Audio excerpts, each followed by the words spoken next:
కాక ఇంతకుముందు ఓ రైడ్ అయితే వచ్చింది. ఏ నుంచి అంటే అమీర్పేట నుంచి మనకి ట్యాంక్ బండ్ వరకు ఓ రైడ్ అయితే వచ్చింది. సో దగ్గర దగ్గర కస్టమర్ దగ్గరికి నేను ఒక రీచ్ అయిపోయి ఒక 10 మినిట్స్ అవుతుంది. 10 మినిట్స్లో దగ్గర దగ్గర ఒక 10 టైమ్స్ కాల్ చేసిన అనుకుంటా.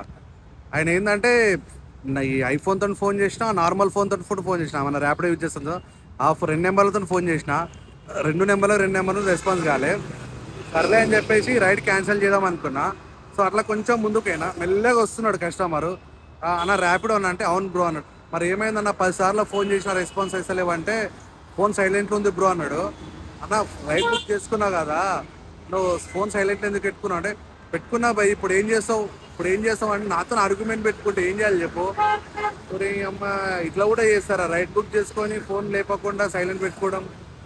అసలు ఏందో ఈ కస్టమర్ నిజంగా. అందరు కస్టమర్లు కాదు, కొంతమంది కస్టమర్లు ఇట్లున్నారు, ఏం చేయలేకపోతాము. సో ఇట్లా రైడ్ బుక్ చేసుకున్నాక మీరు ఇట్లా ఫోన్ సైలెంట్ పెట్టుకోవడము, లేకపోతే ఫోన్ రెస్పాన్స్ కాకుండా చేయకుండా కాక, ఎందుకంటే మేము వచ్చి వెయిట్ చేసి మాకు ఇంకో రైడ్ అని వస్తుంది, డైరెక్ట్ క్యాన్సిల్ చేసేయండి. ఎందుకంటే మాకు ఇంకో రైడ్ అని వస్తుంది కదా, ప్లీజ్.